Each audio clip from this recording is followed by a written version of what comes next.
December 15th, 1791. The first 10 amendments to the U.S. Constitution, the Bill of Rights, was ratified by the states. The great American experiment was underway. The notion that people would govern themselves was unprecedented. There were no models, no examples to choose from. For the first time, men enacted into law human rights, not just government-given rights. The authors deemed those rights so important, they made a provision to protect those rights so they could never be taken away. The Second Amendment.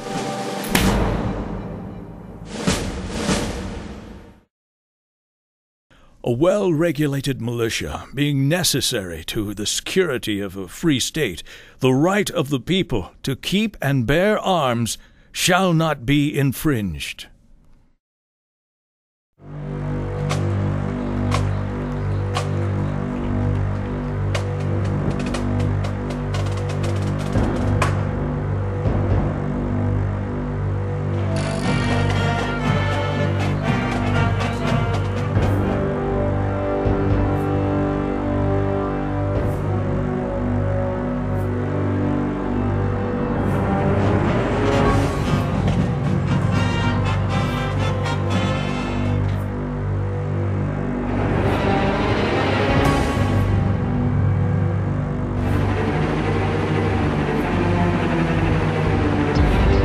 Time and time again, history replays itself. Unarmed civilizations fall prey to tyrannical leaders.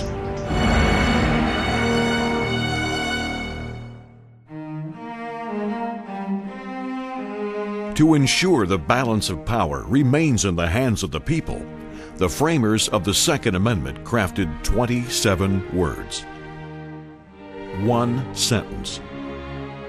To succinctly and definitively protect our freedoms from controlling political groups, oppressive religious organizations, or from an abusive government.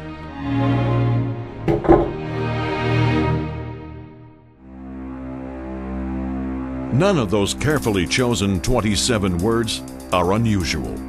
The sentence is straightforward and crystal clear. There is no mention of limitations or restrictions on the type of arms citizens can carry. There is no mention of gun control. No distinction between sporting use and military use.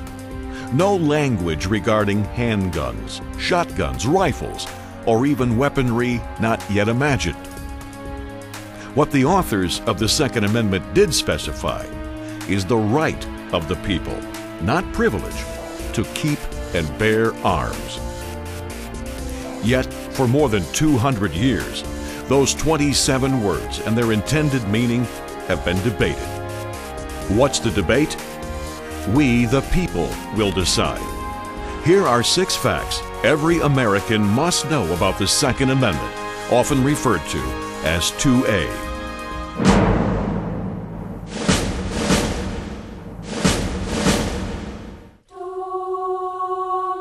Fact number 1. The framers of the Bill of Rights believed in God. They fought for the freedom from religious persecution.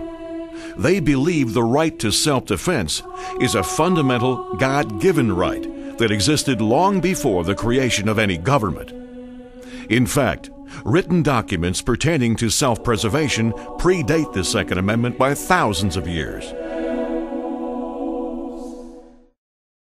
Reference to the right to freedom from violent harm and the right to self-defense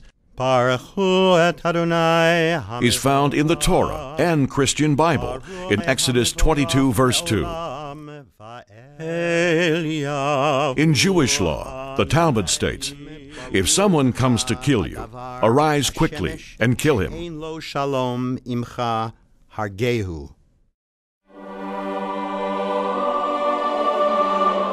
Roman Catholic doctrine has long asserted, someone who defends his life is not guilty of murder, even if he is forced to deal his aggressor a lethal blow.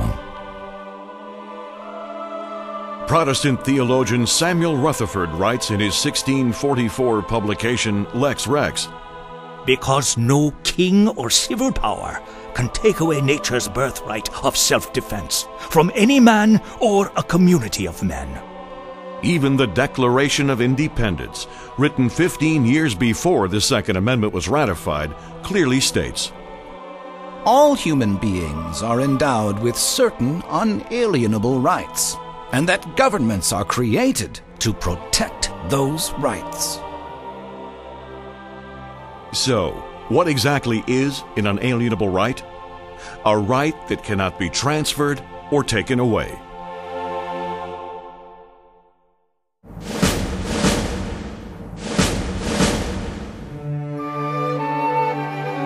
Fact number 2. The right of the people to keep and bear arms shall not be infringed.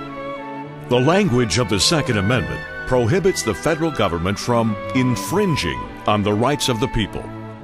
As clear as the First Amendment's language of prohibiting Congress from infringing on the right of the people to religious expression, freedom of speech, and freedom of the press, the Second Amendment is also clearly a protector of rights. Former Texas legislator Dr. Susanna Hupp knows infringement firsthand. Her parents were brutally gunned down in a Texas cafeteria by a lone gunman.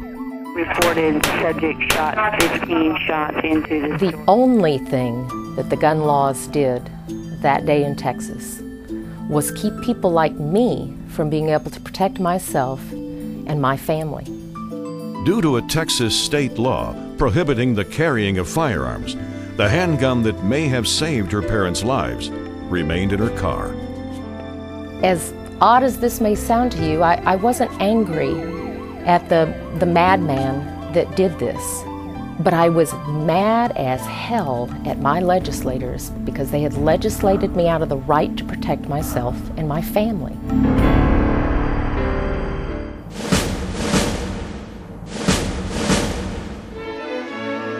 Fact number 3. A well-regulated militia being necessary to the security of a free state. The Second Amendment refers to a well-regulated militia. The right of the people to form citizen militias was unquestioned by the founders.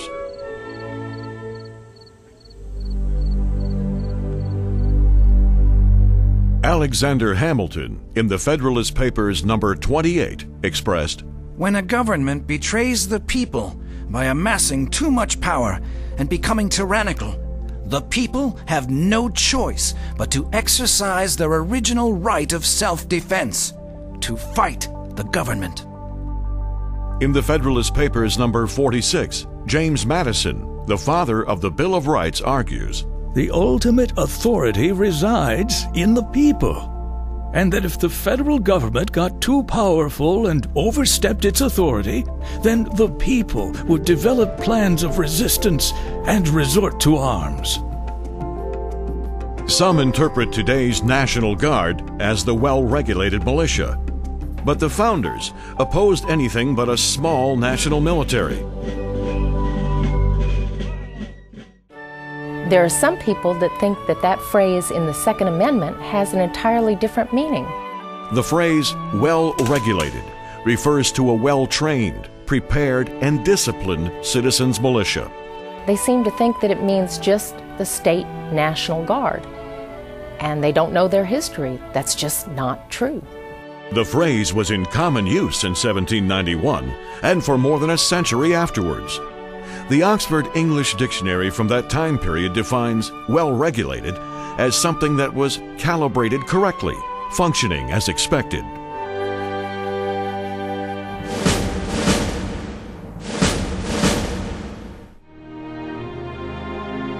Fact number 4. A well-regulated militia being necessary to the security of a free state, the right of the people. Further evidence that a well-regulated militia being necessary to the security of a free state does not refer to the National Guard is supported by recent research. The writing style of the late 18th century legal documents typically began with a preamble. The purpose of the preamble was to state a purpose, not a limitation. New Hampshire's Constitution, written in 1784, begins with a preamble. The liberty of the press is essential to the security of freedom in a state. It ought therefore to be inviolably preserved. The Constitution has a preamble.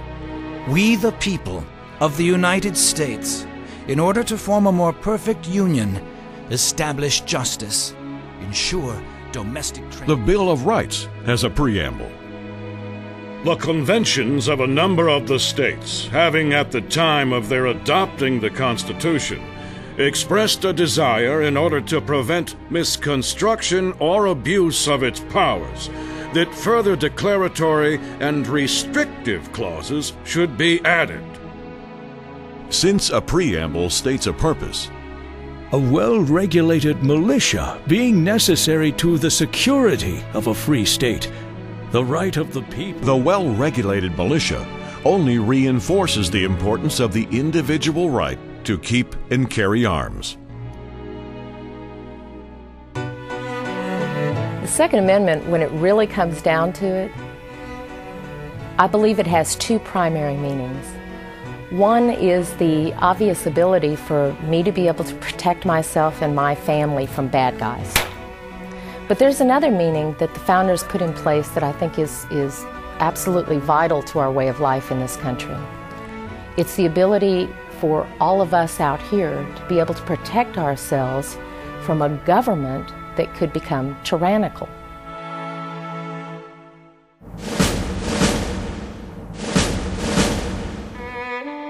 Fact number 5. Before the war between the states, some states enacted laws that made it illegal for slaves and freed African Americans to possess firearms.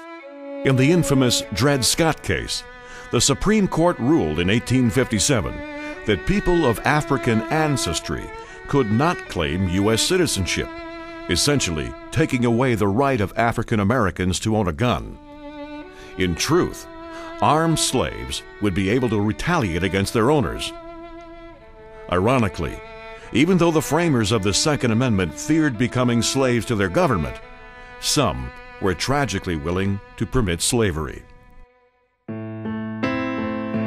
Now that slavery is abolished, all citizens of all races should enjoy the Second Amendment's legal protection.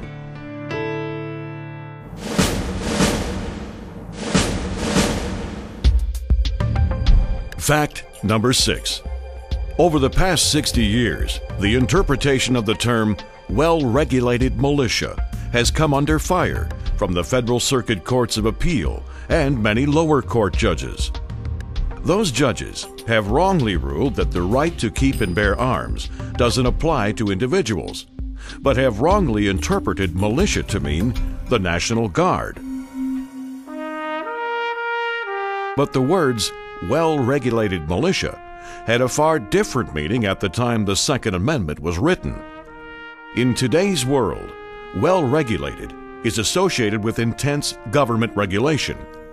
At the time the Second Amendment was drafted, the term didn't need to be defined.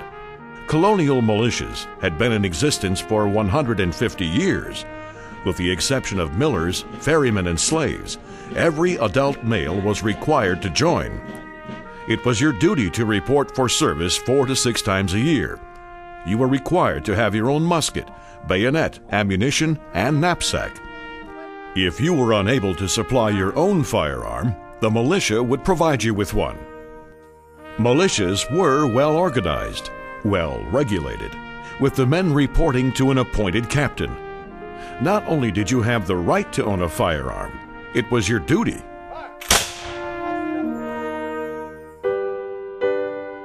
Although the Constitution gave Congress the power to raise and support a temporary army, the framers feared a standing army after the Revolutionary War. The overriding purpose of the Second Amendment in guaranteeing the right of the people to keep and bear arms was to maintain a check on the standing army. A well-regulated militia, being necessary to the security of a free state, meant ultimate power must be in the hands of the people. The Second Amendment is very specific about this. It is the right of the people, not the states, to keep and bear arms. Recently, the Supreme Court confirmed this view in the District of Columbia versus Heller, finding the right to keep and bear arms an individual right held by the people, not a collective right, as it's been interpreted previously. The court concluded, Americans have an individual right to possess a firearm unconnected with service in a militia, and to use that arm for traditionally lawful purposes, such as self-defense within the home. Without a doubt, the Supreme Court decision is a victory. Portions of the court document affirm the facts. The individual right to self-defense. Individual rights shall not be infringed. The correct interpretation of a well-regulated militia. But other portions of that same court document contradict the facts. Like most rights, the Second Amendment is not unlimited. It is not a right to keep and carry any weapon whatsoever, in any manner whatsoever, and for whatever purpose. Clearly, the controversy is not over. The decision speaks from both sides of the mouth and leaves the door wide open to misinterpretation. I think it opens it up for all kinds of regulations and registrations of guns that I think do not bode well for the future of the Second Amendment. Lower courts are likely to interpret the doublespeak and uphold prohibitions on carrying concealed weapons. Lower courts are likely to interpret the doublespeak and uphold laws imposing conditions and restrictions on the sale of firearms. Lower courts are likely to interpret the doublespeak and uphold bans on dangerous and unusual weapons, which could include any weapon the court wants it to be. The debate over the Second Amendment is far from over. Ultimately, we, the people, must decide what's more important, our unalienable rights or what the Supreme Court decides are our rights.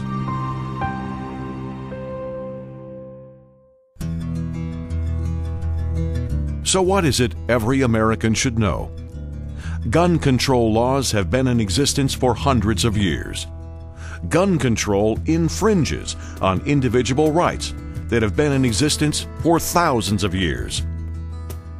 Gun control is necessary when one group of people wants to control or dominate another group of people. Gun control is usually popularized by myth. You know, we constantly hear these myths about gun control out there. There's a myth that gun control saves lives. I'm a perfect example of the fact that that isn't true. There's a myth that we'd be safer with fewer guns. We have to have guns in the right hands. There's a myth that countries with gun control laws have lower crime. There's a myth that carrying concealed weapons leads to higher crime and accident rates. It's not true. And registering guns, in my opinion, it's always the precursor to confiscation, which means that I can't protect myself or my family. There is much evidence that proves more guns in the hands of more law-abiding citizens actually deters crime and lowers the homicide rate.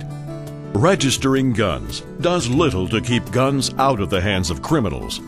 Many cities with the strictest gun control laws often have the highest crime rate per capita. When criminals have guns and law-abiding citizens are disarmed, who are the gun control laws really protecting? It's about rights, and as long as you are exercising your right in a responsible manner, I don't think we should be placing regulations upon how you exercise that right. We, the people, have the unalienable self-right to defend and protect ourselves. We, the people, have the unalienable individual right to pick up arms to secure a free state. We, the people, have the unalienable right to possess and own any weapon we choose. From muskets to military-style weapons, the Second Amendment protects that right. One of the great things about the ability to keep and bear arms is that ultimately, as long as we have that ability, ultimately the people will have the power and make the decisions. U and 2A. Good for the USA.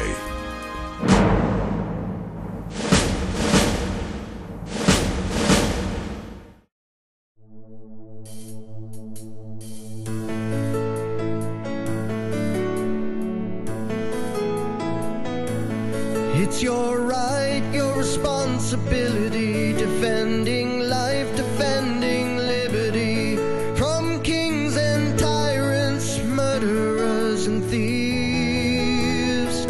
So spread the word till all have heard, one guarantee will keep us free. They put quill to parchment so we'd understand. Keep the power in the people's hands. Well-regulated militia being necessary to the security of a free state, the right of the people to keep and bear arms shall not be infringed.